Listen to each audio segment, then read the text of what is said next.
सहनावतु सहनौ भुनक्तु सह वीर्यं कर्वावहै तेजस्विनावधीतमस्तु मा विद्विषावहै। ओम शांति शांति शांति। सबको सादर नमस्ते जी। सभी का हार्दिक स्वागत है। पहले केडी माता जी आप लीजिए एक भजन। हाँ जी, सबको नमस्ते मेरी। एक प्रभु भक्ति का भजन।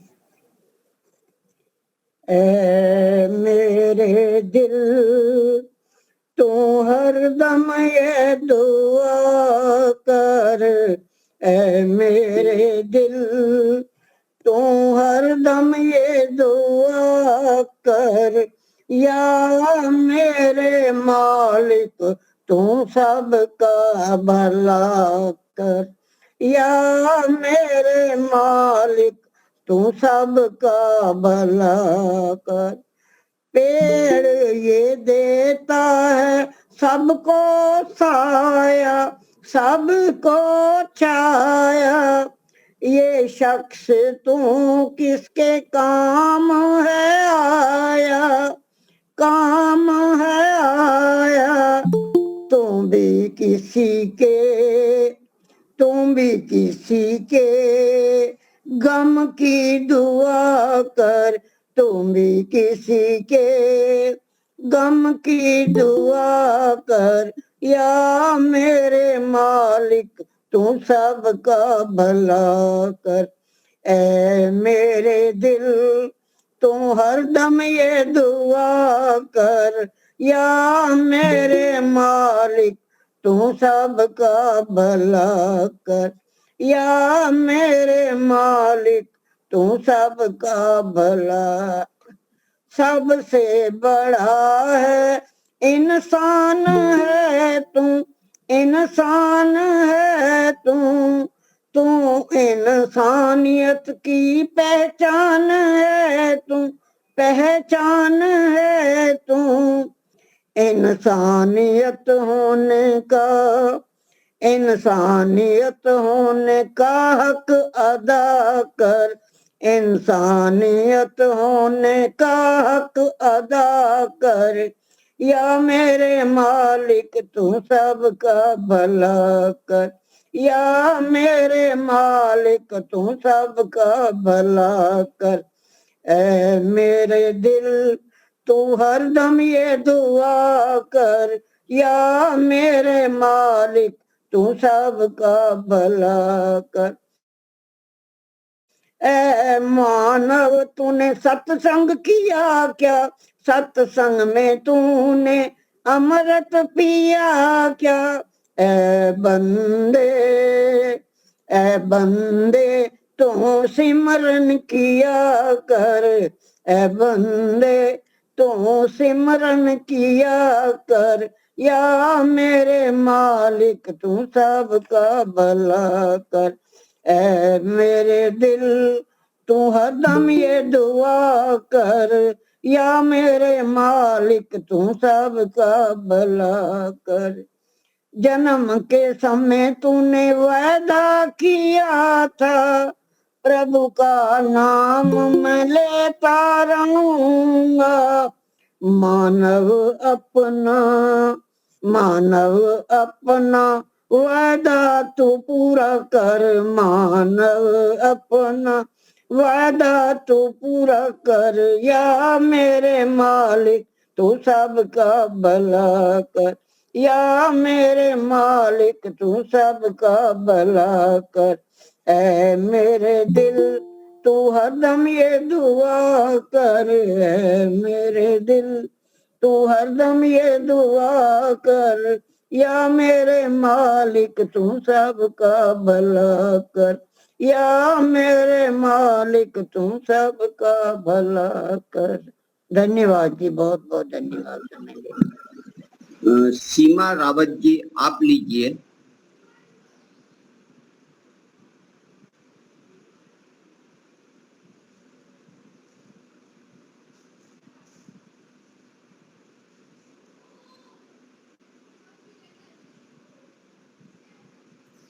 क्या वो तैयार है? ओम ओम नमस्ते धन्यवाद हाँ ज्योति जी, धन्यवाद। हाँ सीमा जी, आप लेना चाहते हो?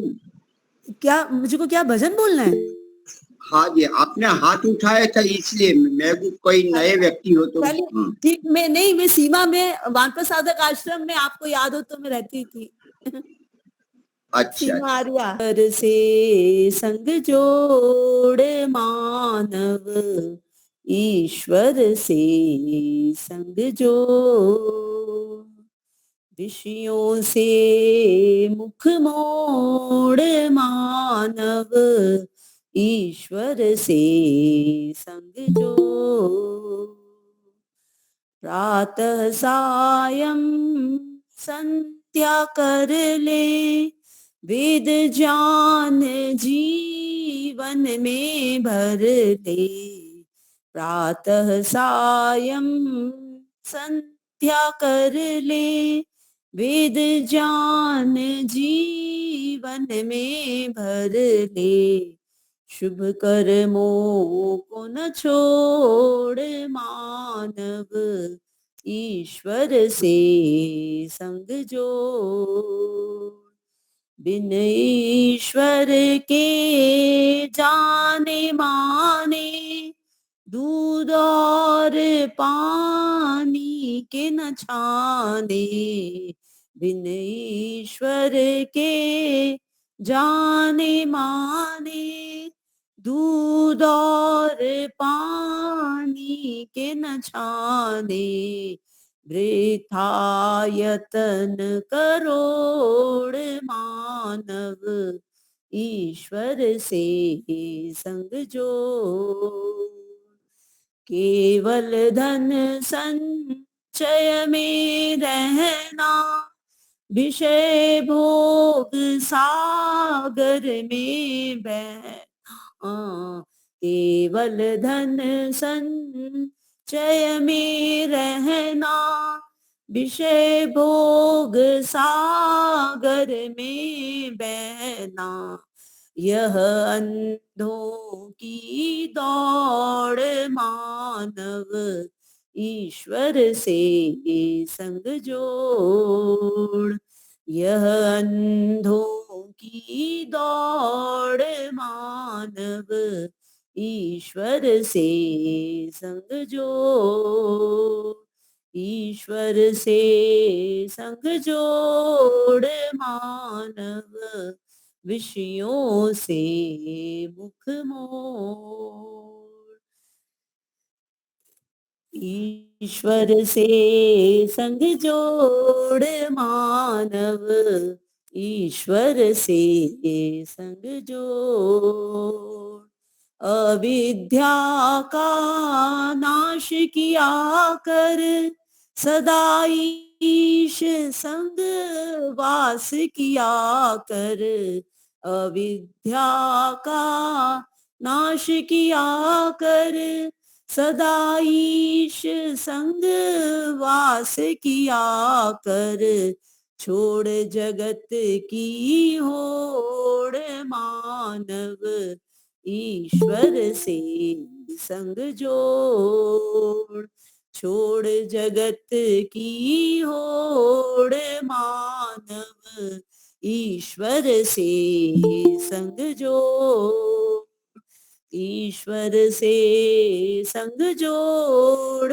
मानव, विषयों से मुख मोड़, उद्यम कर ले छोड़ उदासी, जन्म जन्म की पाप की राशि, उद्यम कर ले छोड़ उदासी, जन्म जन्म की पाप की राशि, पाप कलश को फोड़ मानव, ईश्वर से संग जोड़, पाप कलश को तोड़ मानव, ईश्वर से संग जोड़, ईश्वर से संग जोड़ मानव,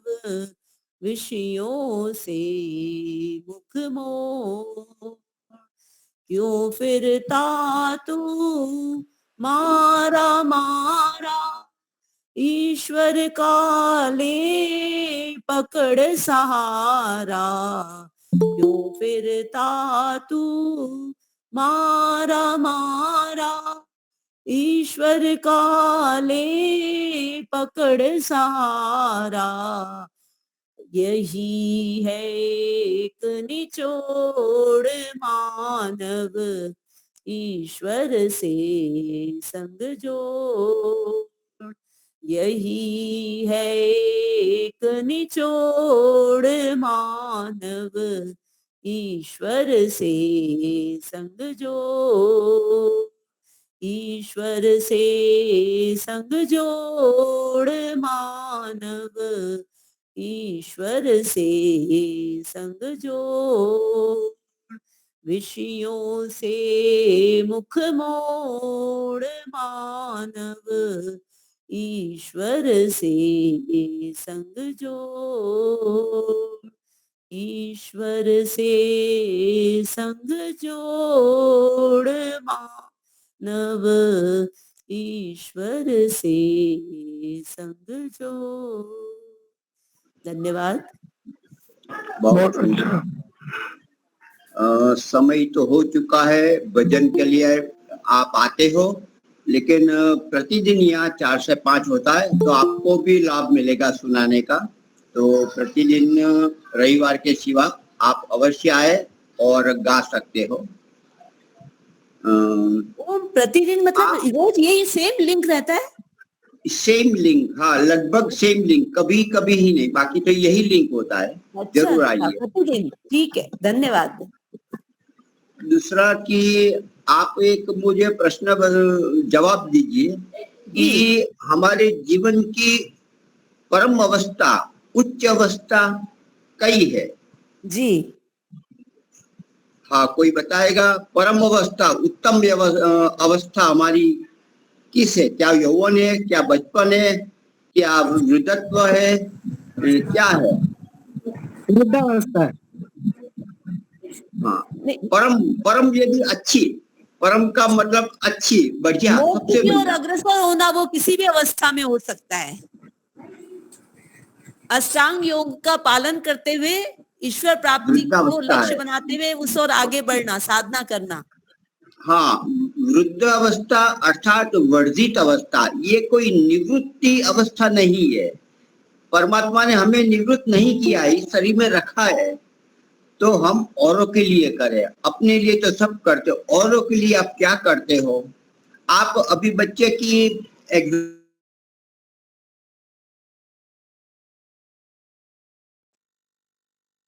के पास ज्यादा रहेगा, आप उनके साथ मिलो, बातचीत करो, उसको मोबाइल मत पकड़ाओ, तो उसका आप औरों के लिए करोगे, बच्चों के लिए करोगे, अन्य व्यक्तियों के लिए करो, बहुत आनंद है, उसमें से एनर्जी मिलती है। तो ये उच्च अवस्था है, आपकी विवेक शक्ति, आपकी ज्ञान शक्ति, आपकी नारकीय शक्ति भी अच्छी होती है। कोई टेंशन नहीं, केवल थोड़ा शरीर अपनी कुछ बेदरकारी युवानी में, या तो ये कारण भी हो सकता है, बाकी आपका स्वास्थ्य लगभग अच्छा रहता है यदि आप अनुकूल प्राकृतिक जीवन जीते हो। तो इस अवस्था में आप दोनों से बढ़ेगा। हमारे में प्रवचन करने वाले ज्यादातर कोई व्याकरणाचार्य, कोई दर्शनाचार्य है ही नहीं, हम और आप ही है। हमारे लीलाबेन जी, वो कोई दर्शनाचार्य नहीं है, व्याकरणाचार्य नहीं है, फिर भी पढ़ाए, सुनाए, सेवा करी की है अतिथियों की, बोलते हैं।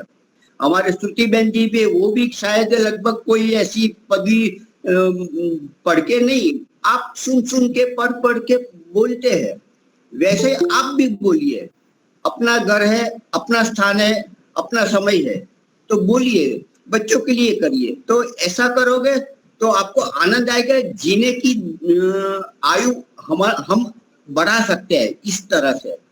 बच्चों को दो, बड़े को दो, औरों को दो, जरूरतमंद को दो, ये करोगे तो अपना जीवन सफल हो रहा है। ऐसा आनंद अवस्था, भले थोड़ी कमी हो शारीरिक, लेकिन हमारे पास नाणकीय शक्ति तो ठीक होती है, जवाबदारी अभी नहीं होती, तो इसका ठीक उपयोग किया जाए।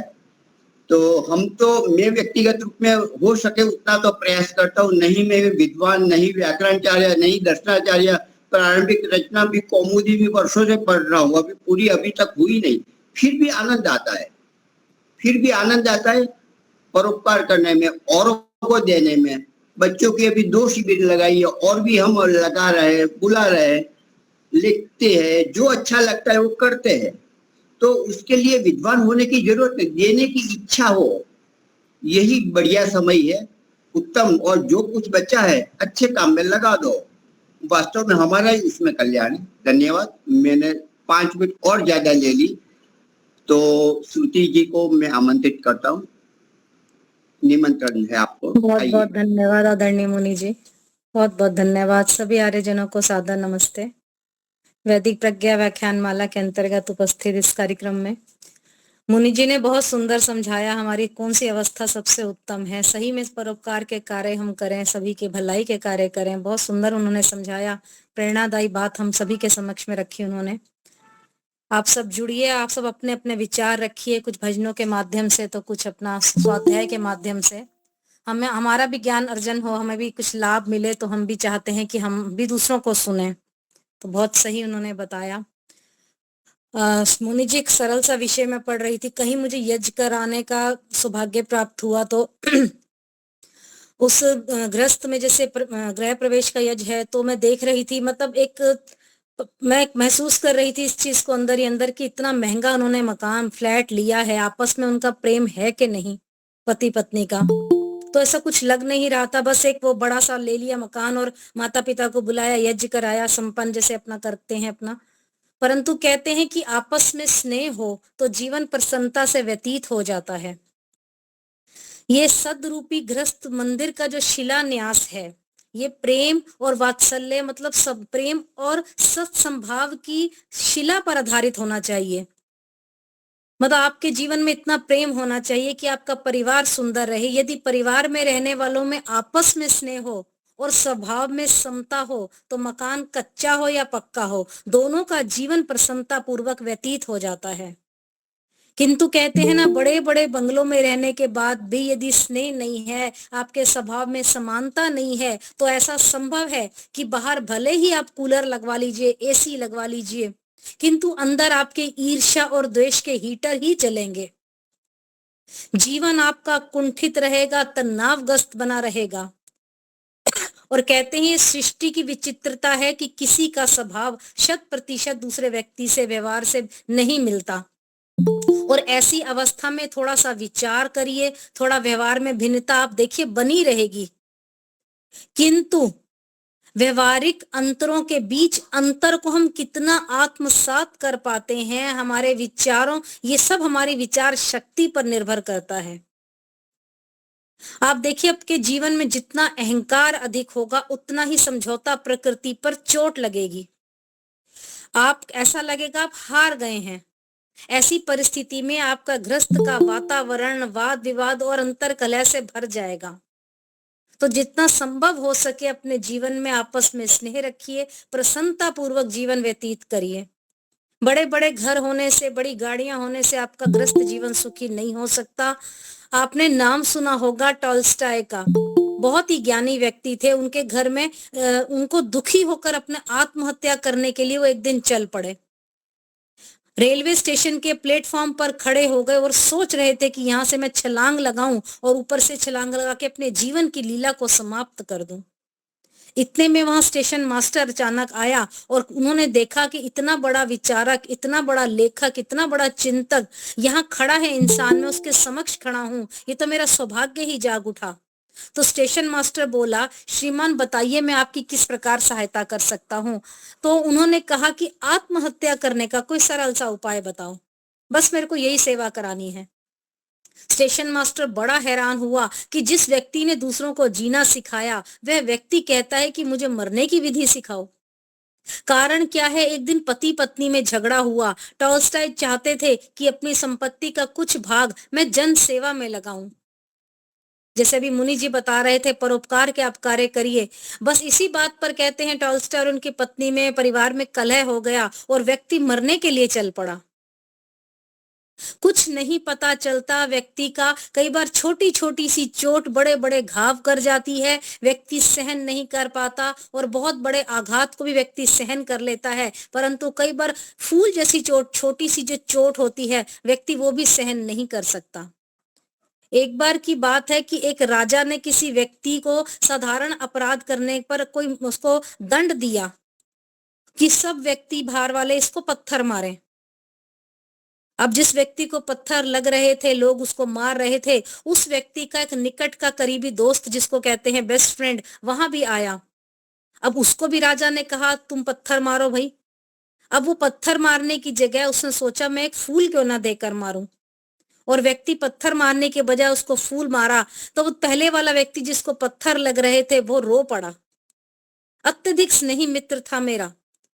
तो उससे पूछा गया तुम क्यों रो रहे हो, तो वो बताया कि मुझे दुख इसलिए नहीं है कि इसने मुझे मारा, मारा तो मारा, मुझे फूल लगा फेंक कर मारा, इसने मुझे चोट तो पहुंचाई, कम ही सही परंतु कुछ तो चोट पहुंचाई। किसी ने कम तो किसी ने अधिक चोट पहुंचाई। उसकी हल्की सी चोट व्यक्ति को रोने पर मजबूर कर दिया। तो इनको दूर करने का कोई उपाय क्या है? यदि ग्रस्त व्यक्ति जो है लगातार सत्संग सुनता रहे, भक्ति में अपने आप को लगा दे, सेवा सहयोग करता रहे और प्रार्थना करता रहे, और ये उसके जीवन में अहंकार खत्म हो जाए। और कहते हैं केवल कथा सुनना ही काफी नहीं होता, बल्कि कथा के जो उद्देश्य है उसको सम्मुख रखकर एक दूसरे को सहन करना भी आवश्यक है। तभी ग्रह के कलेश को समाप्त आप कर पाएंगे। ये ग्रस्त जीवन का मैं आपको बता रही हूँ। आपस में एक दूसरे के लिए जो कलेश है, कलह है, उसको आप समाप्त कीजिए। एक दूसरे को सहने की शक्ति आप लेकर आइए। शिवाजी महाराज का आपने नाम सुना, इतने बड़े वीर थे। जीवन के अंतिम दिनों में उनके पास 70,000 के करीब सेना थी और इतनी बड़ी सेना मानी जाती थी उनकी। ये वीर योद्धा जहां भी जाता विजय प्राप्त करके आता, विजय उसके मस्तक चूमती। और वह व्यक्ति जो कभी हारा नहीं, घर पर अंतर कलह था, उसकी वजह से उसको बहुत ज्यादा चोट लगी, जैसे कहते ना मन को धक्का लगा और वो हारा। एक बार उसको घाव हो गया, वो रेस्ट मतलब आराम कर रहा था अपने शिविर में। उसने सोचा कि मैं शिविर में आराम नहीं करता, काफी चोट लगी है, मैं क्यों ना घर जाकर आराम करूं। उसके घर में 3 रानियां थी जो आपस में झगड़ा कर रही थी कि मेरा बेटा गद्दी पर बैठेगा, मेरा बेटा। तो ये सब कलेश की जो घर में फैला हुआ था, उसको आराम की बजाय उसका कष्ट और बढ़ गया। और जिस व्यक्ति को बड़े बड़े शत्रु नहीं मार सके, उस व्यक्ति को घर की लड़ाई ने मार दिया। अतः घर के झगड़ों से परेशान होकर, दुखों से परेशान होकर उस व्यक्ति के प्राण निकल गए। देखिए, कहते हैं व्यक्ति लोहे का नहीं बना होता, उसके अंदर भी संवेदनाएं भरी होती हैं। तो जहां से उसको थोड़ा सा प्यार मिल जाए, वो कुछ भी करने को तैयार हो जाता है। थोड़ी सी कहीं से उपेक्षा मिल जाए, तो वो कितना ही बड़ा योद्धा क्यों ना हो, धनी व्यक्ति क्यों ना हो, बलवान व्यक्ति क्यों ना हो, निराश हो जाता है। तो जीवन की बाजी हार बैठता है। तो हमें अपने जीवन में इस तरह का सामंजस्य बिठाना है कि हम छोटी छोटी बातों पर दुखी ना हो। आंतरिक कलेश जो हमारे परिवारों में चल रहा है वो समाप्त हो जाए। सब सहयोग से, प्यार से, सेवा भाव से सभी रहें। आपने नाम सुना होगा संत एकनाथ का। वो सौभाग्य था उनका, जो उनकी पत्नी थी बड़ी ही सहयोगिनी थी। उनकी पत्नी ने उनको कहा कि आप भक्ति जितनी भी करना चाहते हैं आप करिए, मैं आपकी सहयोगिनी बनूंगी। घर परिवार की, बच्चों की चिंता आपने बिल्कुल नहीं करनी है, वो सब मैं देख लूंगी। आपके राह में आने वाले जो कांटे हैं उनको हटाने का कार्य मैं करूंगी। आप अपना भक्ति करिए, भजन करिए। वो संत एकनाथ बन गए। और आपने नाम सुना होगा करमचंद गांधी, जो आप मोहनदास करमचंद गांधी, महात्मा गांधी, उनकी पत्नी भी उनके लिए बहुत सहयोगी थी, बहुत उनका सहयोग करती थी। और ऐसी सहयोगिनी यदि परिवार में मिल जाए तो परिवार को स्वर्ग बनने में देर नहीं लगती। और पत्नी का ही सहयोग ना मिल पाए तो कितना बड़ा सुंदर स्वर्ग जैसा ही घर क्यों ना हो, दोनों में मेल ठीक क्यों ना हो, तो नर्क बनने में भी देर नहीं लगती। सारा जीवन एक दूसरे को समझने में लग जाता है। और यदि एक दूसरे को सहन कर लिया तो जीवन आपका स्वर्ग बन जाएगा। और कहते हैं स्वर्ग और नर्क किसी स्थान विशेष का नाम नहीं है। मुंशी राम को स्वामी श्रद्धानंद बनाने वाली कोई महिला नहीं, बल्कि उनकी पत्नी शिव देवी थी। तो इतिहास को आप उठाकर पढ़िए, आपको असंख्य ऐसे उदाहरण मिलेंगे जिसमें पत्नियों ने न केवल पतियों को सहयोग किया बल्कि उनका मार्ग प्रशस्त भी किया। हम इस जीवन काल में स्वर्गीय बन सकते हैं यदि पति पत्नी एक दूसरे के दोषों को देखने की बजाय एक दूसरे के गुणों पर दृष्टिपात करने लगे, उन्हें प्रोत्साहित करने लगे, तो जीवन आपका स्वर्ग बन जाएगा। तो आज से ही आप संकल्प करिए कि हम एक दूसरे के गुणों को देखेंगे, हम प्रेम से रहेंगे, प्रसन्नता से रहेंगे, तो जीवन हमारा प्रसन्नता पूर्वक व्यतीत होगा। और आपने सभी ने विवाह में देखा होगा सप्तपदी जिसको कहते हैं, 7 कदम चलते हैं पति पत्नी मिलकर। चारों तरफ आप देखिए उनको कहा जाता है कि अब शारीरिक बल से, धन से, सुख से, संतान से, आपको सबको इन बातों से एक अनुकूल होकर रहना है। चारों तरह की प्रकृति परिस्थिति का अनुकूल होना कहा गया है मंत्रों में। 7वां कदम जब रखते हैं तो कहा जाता है ओम सखे सप्तपदे भवा विष्णुस्त्वः नयतु पुत्राण विंदावहे बहुसंते संतु जरदष्ट्यः कि हम साथ साथ रहेंगे, हम में मैत्री भाव रहेगा, तेरा मेरा हमारे मन के अनुकूल जो भी होगा हमारे मन के अनुकूल होगा। हम दोनों मिलकर पुत्र पुत्रियों को प्राप्त करेंगे और वो वृद्धावस्था की अवस्था तक जीने वाला हमारा जीवन हो, ऐसा संकल्प लिया जाता है। तो शास्त्रों में कहा जाता है कि गृहस्थ आश्रम जो है एक आश्रम है, ये एक मंजिल है। आप इस मंजिल तक पहुंचने के लिए खड़े रहने से काम नहीं चलता, मंजिल तक आपको चलना ही पड़ता है। और सप्तपदी का अभिप्राय यह है कि वर वधू को इस बात की प्रतीति कराई जाती है कि गृहस्थ आश्रम ये आराम से बैठने का नाम नहीं है। इस आश्रम के कुछ उद्देश्य हैं, कुछ प्रयोजन हैं। इस प्रयोजन को आपको सिद्ध करने के लिए अलग अलग नहीं, एक साथ चलना होगा, कदम से कदम मिलाकर चलना होगा, तभी इस उद्देश्य को, गृहस्थ के उद्देश्य को आप प्राप्त कर सकेंगे। तो पति पत्नी बड़ी प्रसन्नता पूर्वक घोषणा करते हैं कि हमारा हृदय जल के समान हो, हम प्राण वायु जैसे होते हैं ना, प्रिय होती, हम दोनों एक दूसरे के ऐसे प्रिय प्रसन्न होकर रहेंगे। परमात्मा हम सबको मिलाकर रखे, एक दूसरे को हम धारण करते रहेंगे। इस प्रकार के वो कई सारे मंत्रों को संकल्प लेते हैं। और अंत में मैं कहना चाहूंगी कि विवाह जो हम करते हैं उसका उद्देश्य तो जीवन के उद्देश्य को पूर्ण करने के लिए एक साधन मात्र है। कोई तो आपके जीवन का उद्देश्य होगा, तो गृहस्थ आश्रम में प्रवेश करके आप इस उद्देश्य को अपना पूर्ण कीजिए। विवाह में पति पत्नी में समता भाव, मित्रता भाव बहुत जरूरी है, नहीं तो विवाह जो है पति पत्नी का पूर्ण नहीं कहलाता। तो अपने जीवन में बड़ा ही सुंदर उसको बनाकर रखिए। स्त्री पुरुष जो है उसको का जो प्रेम जो है वो स्वाभाविक होता है। इसको सीखने के लिए किसी विद्यालय में जाना नहीं पड़ता। स्त्री पुरुष के सभी स्वाभाविक प्रेम को प्राणी मात्र तक ले जाने का एक कठिन काम को आसान बनाना गृहस्थ आश्रम द्वारा किया जाता है। इसी प्रेम का, मैत्री का जो ये हम लोग त्याग करते हैं, ये सब गृहस्थ आश्रम में किया जाता है। तो आप ये विवाह यही है, आप प्रेम रखिए, आपस में सखा भाव रखिए, ये एक ऐसा तत्व बनाकर रखिए जिसे संकुचित क्षेत्र से निकलकर हम विस्तृत क्षेत्र की ओर विकसित करना चाहें। तो कहते हैं गृहस्थ आश्रम में अपनेपन का केंद्र अपने से हटकर दूसरे में जाना प्रारंभ हो जाता है। स्वार्थ का जो पर्द है, मतलब पर्दे की ओट में चला जाता है आपका स्वार्थ, और परमार्थ की भावना सामने आती है। ये बहुत ही जिम्मेदारी वाला आश्रम है। तो आप गृहस्थ जीवन अवश्य बनाइए, अपने घर को सुंदर बनाइए, महंगे मकान चाहे छोटा लीजिए, परंतु पति पत्नी का प्रेम स्वाभाविक रखिए। आपस में त्याग भावना, समर्पण भावना होनी चाहिए। केवल घर बनाने से घर नहीं बनता, उसके लिए आपको बहुत तप करना पड़ता है, अपने जीवन के क्षेत्र को विस्तृत करना पड़ता है, स्वार्थ भावना छोड़नी पड़ती है। और इस सभी आश्रमों में गृहस्थ आश्रम सबसे उत्तम माना गया है, इसको स्वर्ग का साधन माना गया है। तो इसलिए कहते हैं आपस में प्रेम हो तो आपका गृहस्थ जीवन सुंदर हो जाएगा। तो ये थोड़े से विचार मेरा मन किया रखने का है। आपस में प्रेम मित्रता होनी चाहिए, पति पत्नी में लड़ाई झगड़ा नहीं होना चाहिए। आप सभी विद्वत जन हैं, सभी इस बात को जानते हैं, मानते भी हैं। तो 2 पंक्तियां कहकर अपनी वाणी को विराम दूंगी मैं। पति और पत्नी में जहां प्यार है, धरती पे स्वर्ग का वो द्वार है।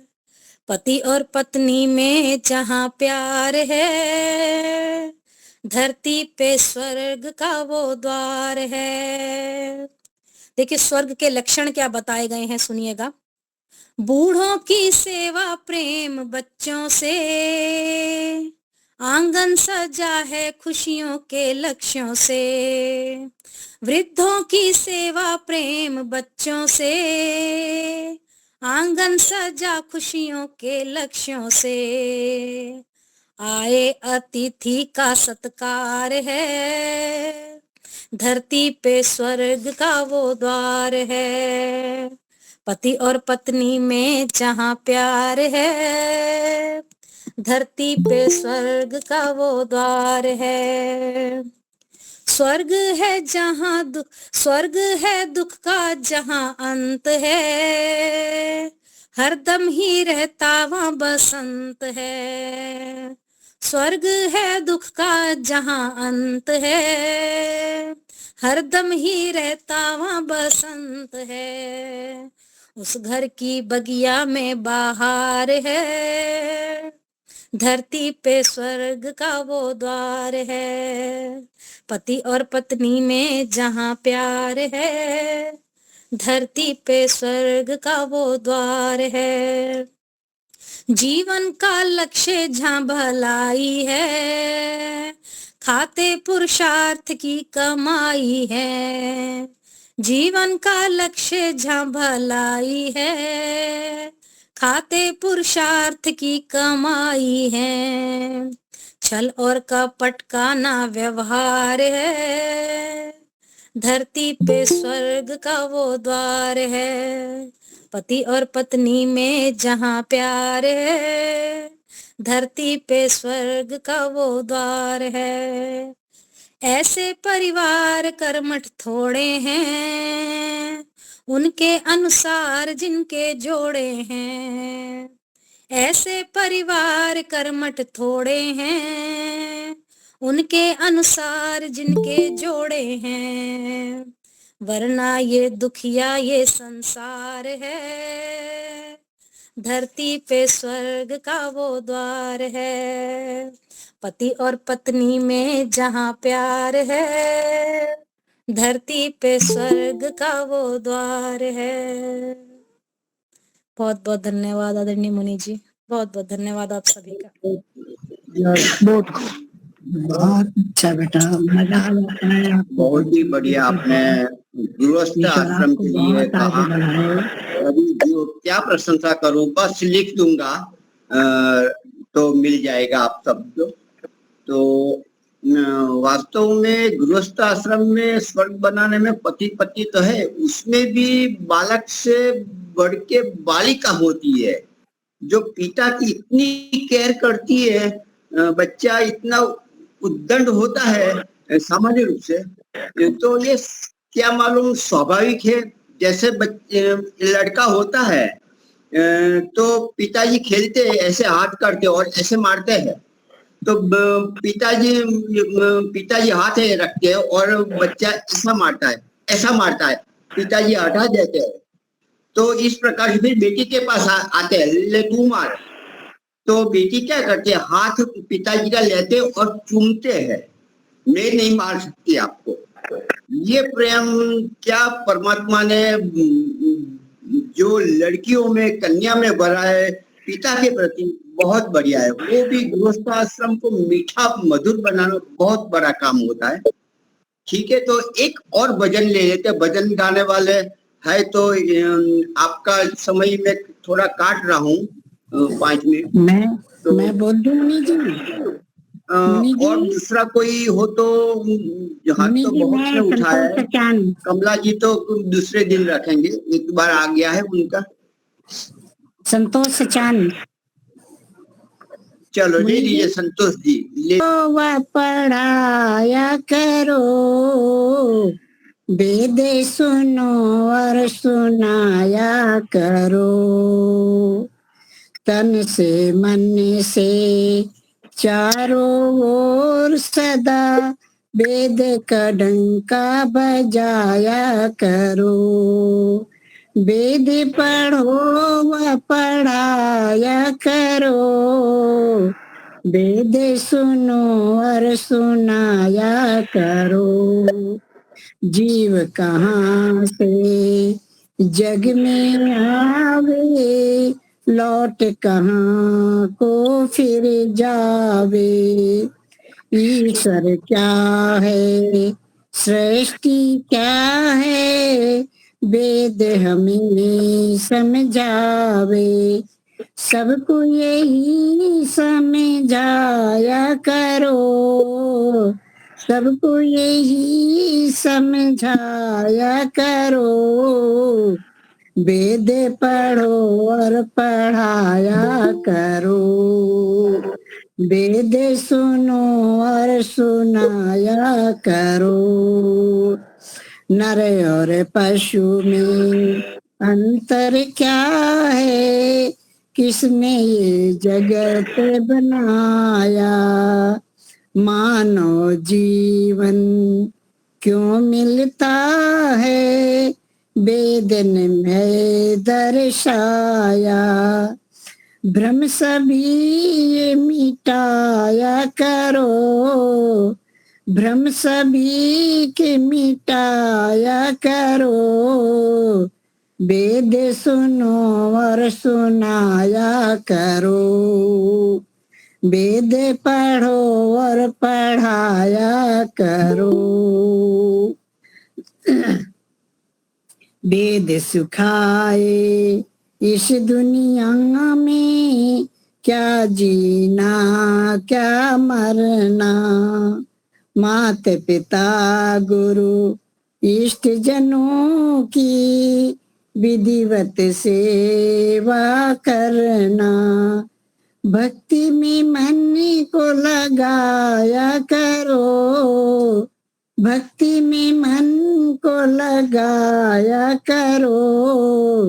वेद सुनो और सुनाया करो, वेद सुनो और सुनाया करो। वेद पढ़ो व पढ़ाया करो, वेद पढ़ो व पढ़ाया करो। वेद सुनो और सुनाया करो, वेद सुनो और सुनाया करो। ओम। बहुत बहुत धन्यवाद मुनि जी समय देने के लिए। सभी को मेरा सादर प्रणाम। हाँ, बहुत ही बढ़िया।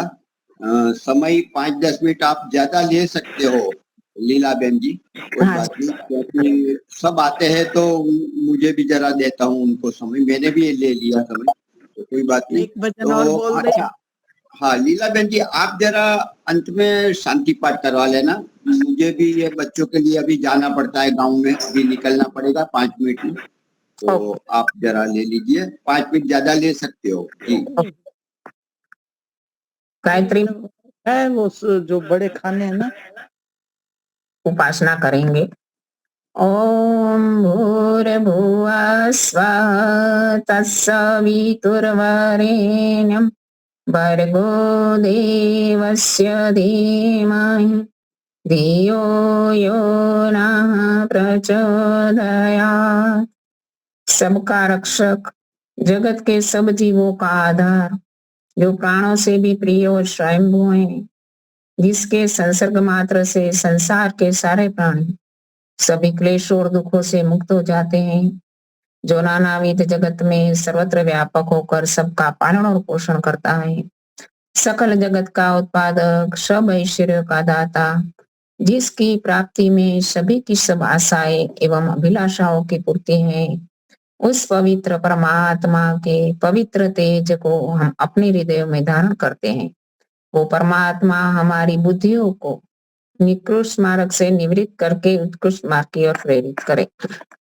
आदरणीय मुनि जी, संचालिका दीपालिका जी, आर्य सज्जनों, वंदनीय माताएं, हमारा ईश्वर स्तुति प्रार्थना उपासना मंत्रों पर जो विवेचना थी वो पूर्ण हो गई।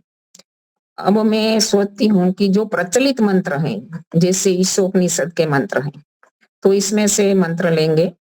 तो क्योंकि जो प्रचलित होता है वो मंत्र का क्या भाव है वो हमें पता चलता है।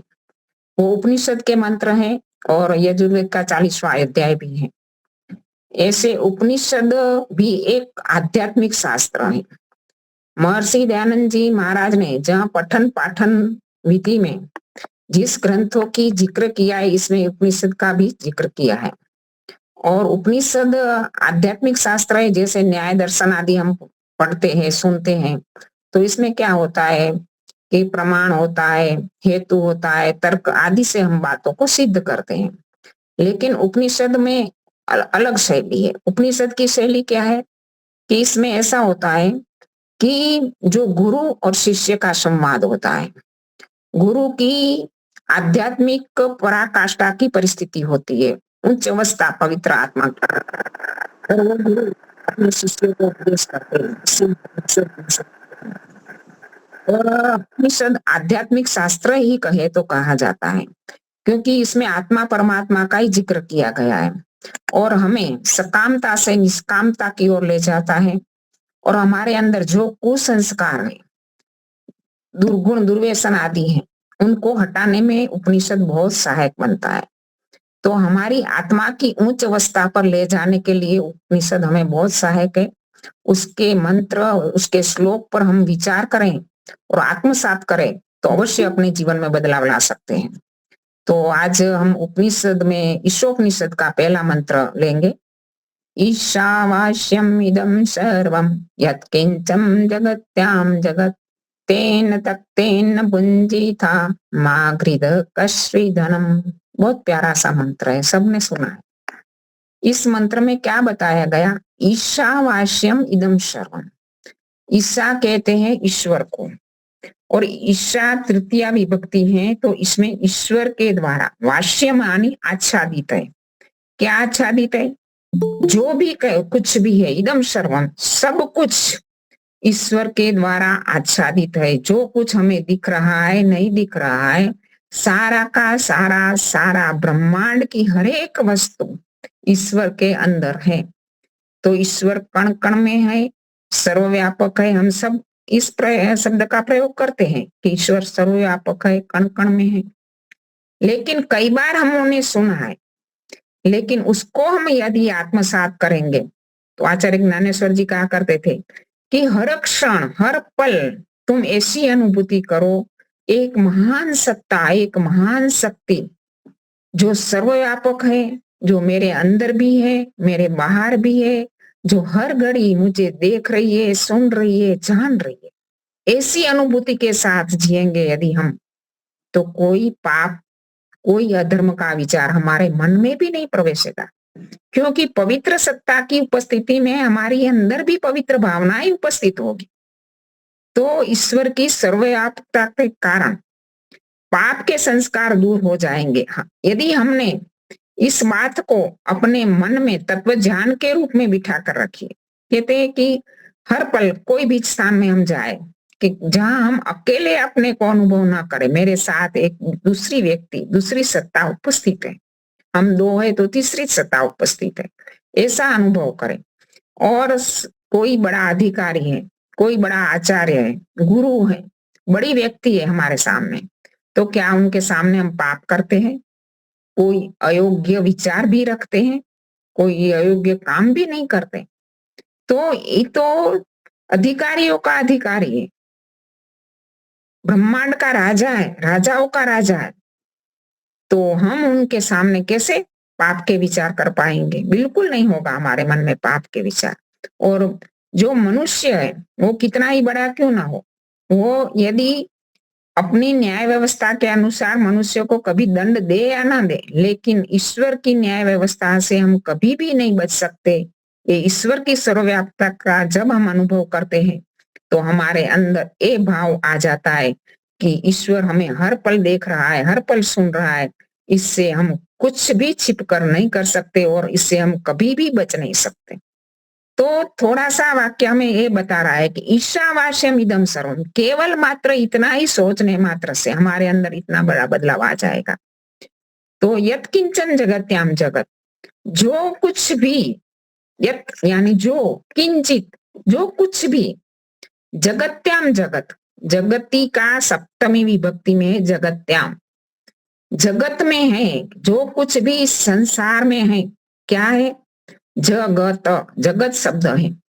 ज का अर्थ होता है जायते, ग का अर्थ होता है गति करता है, तप अर्थ है तिष्ठति। जो कुछ इस संसार में उत्पन्न होता है, गति करता है, कुछ समय के लिए रहता है, बाद में नष्ट हो जाता है। संसार की कोई भी चीज ले लो, कोई भी भौतिक पदार्थ ले लो, जड़ पदार्थ ले लो, क्योंकि जड़ पदार्थ ही है सारा परिवर्तन। चेतन में तो कोई परिवर्तन नहीं आएगा। चेतन है भी दो ही, ईश्वर और हमारी आत्मा। तो जगत्याम जगत का अर्थ बता रहा है कि संसार की हर एक चीज, चाहे हमारा शरीर हो, चाहे हमारा धन हो, चाहे हमारी संतान हो, चाहे हमारा मकान हो, चाहे हमारा गाड़ी हो, बंगला हो, कुछ भी हो, वो क्या होता है, उत्पन्न ही होता है और गति भी करता है। हर क्षण गति हो रही है। ये गति हमें दिखाई नहीं दे रही, लेकिन मोटे रूप में नहीं दिखाई, सूक्ष्म रूप में नहीं दिखाई रही, मोटे रूप में हमें दिखाई देती है। अपने बचपन का फोटो देखो, बाद में जैसे जैसे हम बढ़ते जाते हैं, उम्र 8-10 वर्ष का फोटो देखो, 15-20 का देखो, 30 का देखो, 40 का देखो, 50 का देखो। जैसे जैसे हमारी अवस्था बढ़ती है, हमारी आयु बढ़ती है, हमारा शरीर किस प्रकार परिवर्तन हो रहा है। ये परिवर्तन 1-2 दिन में नहीं हुआ है, हर पल हर क्षण में हो रहा है। हर एक क्षण, कहते हैं ना कि हमारे शरीर का हर एक कोष परिवर्तित हो रहा है, हर एक क्षण, हर एक। तो ये परिवर्तन हर एक क्षण हो रहा है, हर एक पल में हो रहा है। इस परिवर्तनशील संसार में कुछ भी स्थायी नहीं है।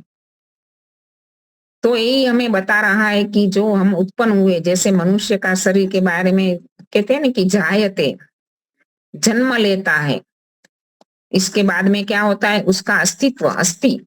बच्चा संसार में जन्म लिया, बाद में वो क्या करता है, रोता है। जन्म के बाद यदि रोएगा नहीं तो उनको रुलाया जाएगा। उनका अस्तित्व संसार में हुआ तो अस्तित्व में आता है। विपरिणमते, अनेक प्रकार के परिवर्तन उनके शरीर में आते। माँ के गर्भ में जो अवस्था थी, जन्म लेने के बाद, इस संसार में आने के बाद, इसके अंदर अनेक प्रकार के परिणाम देखे जाते हैं। वो परिणाम मेडिकल, डॉक्टर, साइंस सब जानते हैं। और जैसे कहते हैं ना कि उनका हृदय, हमारा हृदय होता है जो गर्भावस्था में, उसमें एक अंडाकार छिद्र होता है। जन्म लेने के बाद वो छिद्र बंद हो जाता है और हृदय के जो कपाट है वो खुल जाते हैं। फेफड़े पहले ठोस थे, अभी स्पंदन जैसे हो जाते हैं। जो हम खाते हैं ना, द्राक्ष के झुमके जैसे हो जाते, ऐसे स्मूथ हो जाते हैं। और अनेक प्रकार के अस्थियों की जो विकास है, शरीर का संवर्धन है, इन सारी चीजों में बहुत सारा परिवर्तन हमें देखने में आता है। तो विपरिणमते, इसके बाद वर्धन होता है। जैसे जैसे आयु बढ़ती है, छोटी अवस्था में शरीर के अंदर के जो डिफरेंस पड़ता है, परिवर्तन, वो तुरंत नजर में आता है। 2 महीने में, 4 महीने में तुरंत नजर में आता है। और इसके बाद अपक्षीयते, एक समय ऐसा आता है कि शरीर का परिवर्तन रुक जाता है और बाद में कुछ सालों के बाद, कहते हैं 40 की अवस्था के बाद, धीरे धीरे हमारी इंद्रियों की शक्ति घटने लगती है, शरीर की सारी शक्ति भी घटने लगती है। हम इसी अवस्था में सब अनुभव करते हैं कि धीरे धीरे का सुनने की किसी की शक्ति कम हो रही है, देखने की कम हो रही है, सोचने की, याद करने की शक्तियां कम हो रही है। ये सारा परिवर्तन बता रहा है कि संसार की कोई भी चीज स्थायी नहीं है, स्थायी सुख देने वाली नहीं है। परिवर्तनीय संसार के अंदर अपरिवर्तनीय सुख मिलेगा ही नहीं। इसलिए उसको हम इसी प्रकार, इसके लिए ये 2 बातें बताएगी कि ईश्वर सर्वव्यापक है और संसार परिवर्तनशील है। और 2 बातें बताकर उपनिषदकार क्या बताना चाहता है, मंत्र में ईश्वर क्या बताना चाहता है, तेन तकते न बुंजी था। इसलिए इस संसार का उपभोग आप त्याग पूर्वक करो, इसमें लिप्त ना हो जाओ। संसार की चकाचौंध, जो विषयों की आसक्ति, भोगों के साधन हमारे सामने उपस्थित है, उनमें बहुत चकाचौंध है, बहुत आकर्षण शक्ति है। हमारी इंद्रियां इसके पीछे, भोगों के पीछे दौड़ती है। लेकिन याद रखो, कहते हैं ना कोई नकली चीज होती है, इसमें हम धोखा खा जाते हैं। ये सारा परिवर्तनशील है जीवात्मा, तो ये जान, ये स्थायी रहने वाला नहीं है, इसमें स्थायी सुख मिलने वाला ही नहीं है। तो इसका तो उपभोग कर, लेकिन किस प्रकार उपभोग कर, तेन तक तेन बुंजी जा, तेन आने तृतीया विभक्ति, उसका उपभोग कर त्याग पूर्वक उपभोग कर। भोगना तो है ही संसार में, क्योंकि सही सारे साधन हमें शरीर दिया है, तो शरीर के निर्वाह के लिए खाना भी जरूरी है, वस्त्र की भी जरूरत है, घर की भी जरूरत है, औषध की भी जरूरत है, सब वस्तुओं की जरूरत है, लेकिन उसका उपभोग कैसे करना है? त्याग पूर्वक करना है, उसमें लिप्त नहीं होना है, उसकी आसक्ति नहीं करना है। जैसे हमारे कई विद्वान समझाते हैं ना कि कंदोई जब रसोई करता है ना, तो बड़ी कढ़ाई में चाशनी करता है, तैयार करता है पहले। तो इस चाशनी में क्या होता है कि कई मक्खियां थोड़ी ठंडी होने के लिए छोड़ता है, तो कई मक्खियां आके कई किनारे पर बैठ जाती है, कुछ मक्खियां ऐसी है कि जो बीच में चाशनी में बैठ जाती है, तो बीच में जाने वाली मक्खियां डूब कर मर जाती है और किनारे पर बैठने वाली मक्खियां सुरक्षित रहती है। तो जो संसार में डूब जाता है, संसार के विषयों में डूब जाता है, उसकी जो वास्तविकता है उसको भूल कर सांसारिक विषयों में फंस जाता है, अपने जीवन की वास्तविकता को नहीं देख पाता, तो उनका विनाश हो जाता है, उनका जीवन नष्ट हो जाता है। जिस जीवन के लिए आया था, जिस मकसद के लिए आया था, वो उनका मकसद पूरा ही नहीं होता। और जो किनारे पर जो अपनी आवश्यक चीज थी, जितना भी उनको जरूरी था उतना लेकर उपयोग करती थी, उपभोग करती थी, वो मक्खियां सुरक्षित रह जाती है।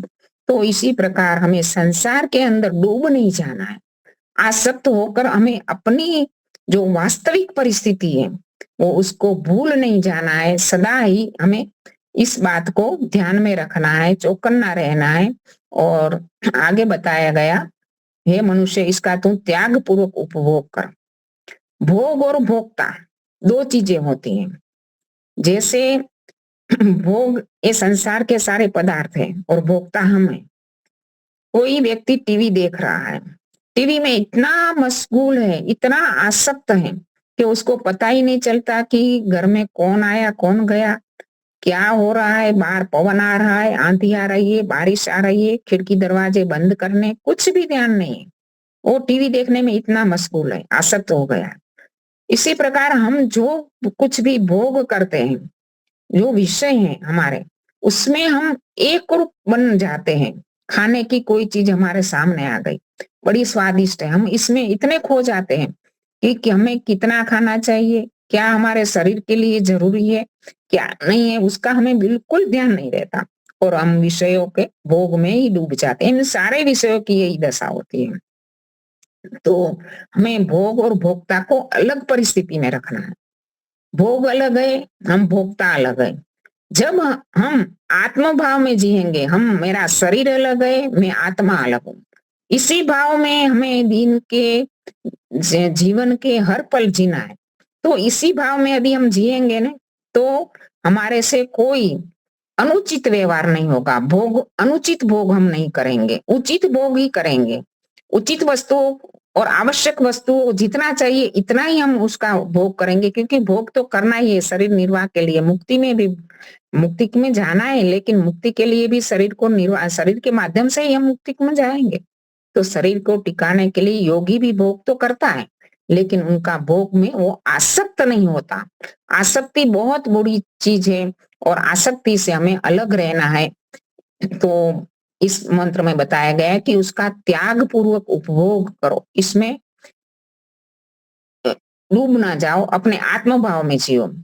आचार्य सुखदेव जी का बेटा था एक, उनको वैराग्य भाव जगाने के लिए, उनमें कुछ ध्यान समाधि आदि लगाने के लिए बैठता था तो ध्यान लगता नहीं था।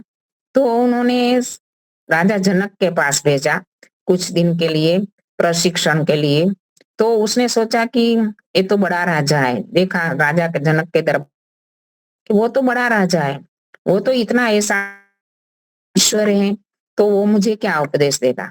लेकिन उन्होंने कहा कि मैं, उनको कुछ भी कहने से पहले उन्होंने कुछ उपदेश, पहले क्या होता था कि कुछ उपदेश ऐसे दृष्टांतों के माध्यम से, कुछ घटनाओं के माध्यम से दिया जाता था।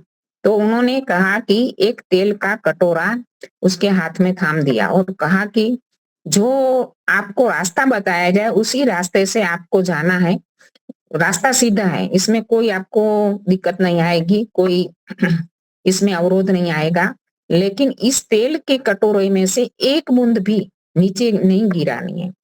तो उसने तेल का कटोरा अपने हाथ में लिया और जिन रास्तों से गुजरा एकदम पूरा ध्यान उसका तेल के कटोरे में ही रहा, क्योंकि यदि तिल के कटोरे से ध्यान हटाएगा तो तिल का बूंद कुछ भी गिर जाएगा तो वो अपनी परीक्षा में फेल हो जाएगा। तो बाद में जनक के दरबार में पहुंचने के बाद उन्होंने बताया कि आपने रास्ते में क्या देखा। अच्छे अच्छे रास्ते में पौधे थे, अच्छे अच्छे पुष्प थे, अच्छे अच्छे संगीत लगाए बज रहे थे, अच्छे अच्छे भोग के पदार्थों की सुगंधी आ रही थी, बहुत कुछ अच्छा था, अप्सराएं थी, नाच गान डांस सब कुछ था, लेकिन उसका पूरा ध्यान तिल के कटोरे में रखकर ही उसको जाना पड़ा।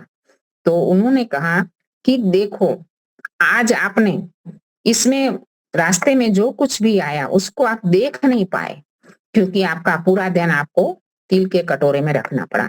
इसी प्रकार इस संसार के भोगों में, विषयों में से गुजरना है, लेकिन हमारा पूरा ध्यान अपनी आत्मा, अपने आत्म भाव में केंद्रित करके रखना है, तो ही तुम इससे बच सकोगे।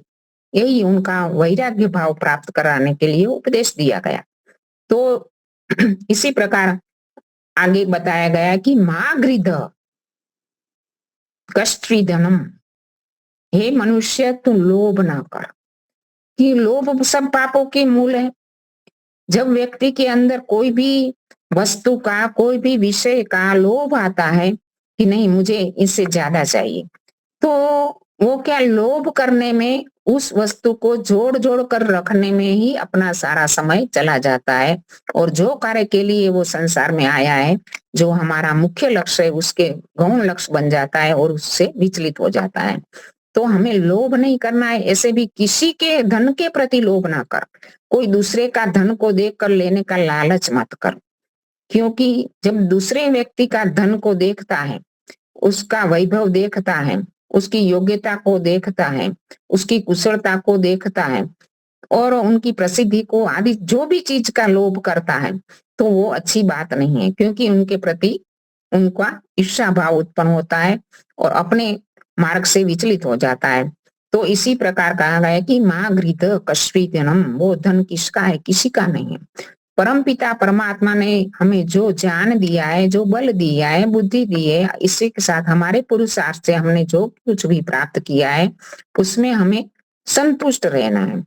यानी ऐसा नहीं है कि हमें आगे प्रगति के लिए और पुरुषार्थ नहीं करना है, पुरुषार्थ अवश्य करना है, लेकिन धन का, कोई विषयों की वस्तु का, या कोई किसी भी प्रसिद्धि का, लोकेशना का हमें लोभ नहीं करना है कि नहीं मुझे भी इससे ज्यादा।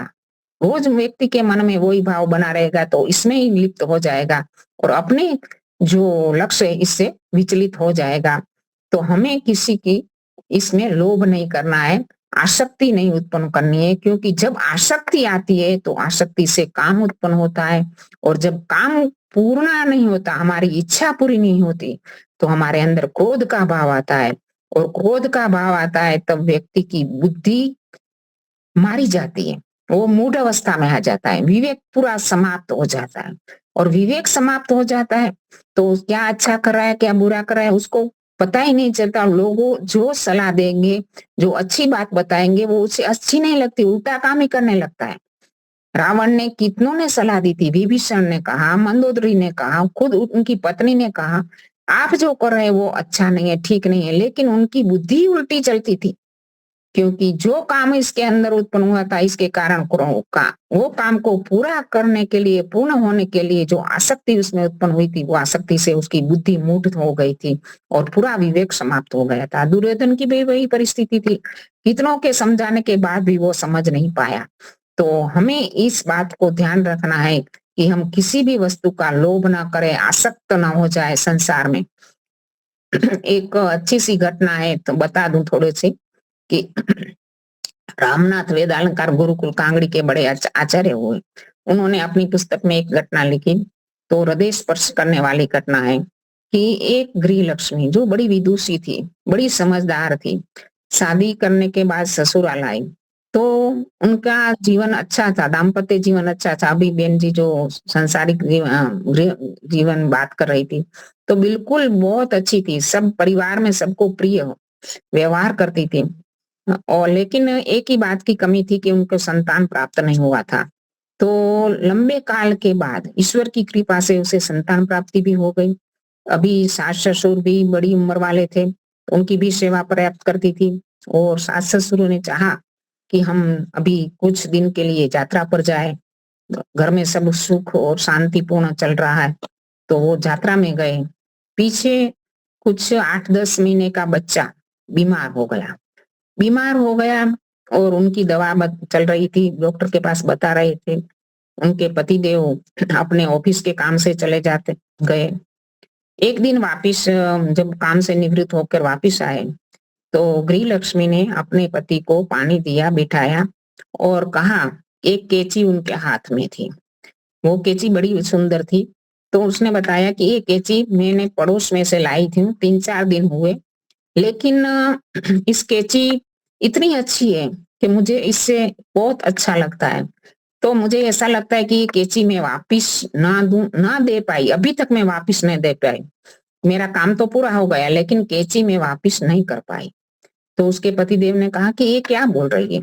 तू तो कितनी समझदार है, कितनी धार्मिक विचारों वाली है, और ऐसा काम तेरे मन में ऐसा विचार आया भी कैसे? तो उन्होंने फिर अपने पति का हाथ पकड़ के एक कमरे की कुंडी खोली और कमरे में ले गई, अपने पुत्र को हाथ में लिया और कहा, देखो, तुमने कहा ना कि दूसरों की चीज में आसक्ति नहीं रखनी चाहिए। हमने बड़े लंबे काल के बाद ईश्वर ने हमें ये पुत्र रत्न दिया था, वो ईश्वर का था, हमारा नहीं था। आज ईश्वर ने उसे ले लिया है, तो तुम भी इसके लिए बिल्कुल आसक्ति रखे बिना, बिल्कुल अपने मन को गीला किए बिना उसको जो अंत्येष्टि की क्रिया है वो करो। तो उनकी तो पग तले धरती निकल गई। उन्होंने कहा, ये देवी तू कहाँ निकल गई, कितनी ऊंची सोच तूने मुझे क्या बता रही है? तो ये कितनी ऊंची अवस्था होती है कि जब कोई भी परिस्थिति सामने आती है, तब ईश्वर का दिया हुआ है सब कुछ, उसमें आसक्त नहीं होना है। कस्वी धनम, वो धन किसका है? चाहे पुत्र के रूप में हो, धन के रूप में हो, कोई उपलब्धि के रूप में हो, वो सारा ईश्वर का है, ऐसा मानकर चलो। ये कितनी बड़ी कठोर बात होती है, लेकिन उस पत्नी जो धर्म पत्नी थी, धर्म मार्ग पर चलने वाली थी, उसने बिल्कुल आत्मसात करके अपने पति को बताया। तो हमारे जीवन में तो छोटी छोटी बातों में, छोटे छोटे व्यवहारों में भी हम ऐसा बर्ताव नहीं कर पाते कि छोटा सा हमारा कोई मुनाफा नहीं हुआ, कोई हमारे से छूट गया, तो हम कितना वियोग में, कितना दुख में, कितनी ग्लानि में आ जाते और ऐसा सोचते हैं कि मेरा सब कुछ चला गया। कई कई धनपतियों को हमने देखा है कि घाटे की अवस्था होती है, तो कितना ये अपने दिल में ऐसा दौरा पड़ जाता है और मृत्यु को प्राप्त हो जाते हैं। तो ये सारी चीजों की हमें दिन भर में यही बात हमारे मन में बिठा के रखनी है कि सारी चीज ईश्वर की है, सारा ईश्वर का दिया हुआ है और सारा ही परिवर्तनशील है, और ईश्वर सब जगह व्यापक है और हमें देख सुन रहा है, जान रहा है। इसमें हमें आसक्ति नहीं रखनी है। जैसे हम ट्रेन में बैठते हैं ना, तो कितना ही डब्बा हमारे अनुकूल क्यों ना हो, आसपास बैठने वाले पैसेंजर भी हमारे अनुकूल क्यों ना हो, लेकिन जब हमारा स्टेशन आता है तो हमें उसको छोड़ देना पड़ता है। उस समय हमें आसक्ति नहीं होती, क्योंकि हमने मान के रखा है कि ये चीज हमारी नहीं है। तो हर एक चीज संसार की, हर एक वस्तु में हमें मानकर चलना है कि हमारा नहीं है, चाहे रिश्ते हो, चाहे धन हो, चाहे संपत्ति हो, चाहे कोई भौतिक साधन हो, हमारा है, जो मेरा है, ये भाव से आसक्ति उत्पन्न होती है और आसक्ति से हमारी बुद्धि मूढ़ हो जाती है, विवेक समाप्त हो जाता है, तो हमारा जीवन दुखदायी बन जाता है। बस यही मंत्र, यही भाव बता रहा है कि संसार में जीना है, लेकिन त्याग पूर्वक जीना है, आत्म भाव में जीना है, आसक्ति नहीं रखनी है। और हमारा कार्य ऐसे पंच महायज्ञ वही हमें बता रहा है कि देव यज्ञ हम करते हैं तो पंच महाभूतों को, जो जड़ देवता है, उसको हम अर्पित करते हैं। इसके बाद में पितृ यज्ञ में माता पिता और संतानों की शिक्षा के लिए अर्पित करते हैं। इसके बाद में अतिथि यज्ञ में जो सन्यासी है, जो तपस्वी है, वानप्रस्थी है, उनकी सुरक्षा के लिए, उनके संवर्धन के लिए, उनके विकास के लिए, समाज में अच्छे विचार फैले, इसके लिए हमें हमारा धन खर्च करना है। और इसके बाद में बलिवेशी यज्ञ में हमें जो पशु पक्षी कीट पतंग के लिए या अपाहिज अंधे लूले व्यक्तियों के लिए हमें अर्पित करना है। इसके बाद में जो बचे उसका हमें सेवन करना है। वही यज्ञ शेष है, वही यज्ञ शेष प्रसाद है और वही त्याग पूर्वक जीवन है। तो हमारा वेद हमें यही बता रहा है कि त्याग पूर्वक जीवन जियो तो जीवन में कोई दुख नहीं और हमारा जो लक्ष्य है उसे भी हम प्राप्त कर पाएंगे। इति ओम शांति। बहुत खूब, हम्म। बहुत सुंदर, बहुत सुंदर, बहुत अच्छा मार्गदर्शन दिया बहन जी, बहुत बढ़िया, बहुत बढ़िया। धन्यवाद आपका। हाँ जी, शांति पाठ करते हैं। ओम शांतिरंतरिक्षं शांतिः पृथ्वी शांतिराप शांतिरोषधयः शांतिः वनस्पतयः शांतिर्विश्वे देवाः शांतिर्ब्रह्म शांतिः सर्वं शांति शांतिरेव शांति सामा शांतिरेधि। ओम शांति शांति शांति। सर्वेभ्यो नमः। सबका सादर नमस्ते जी।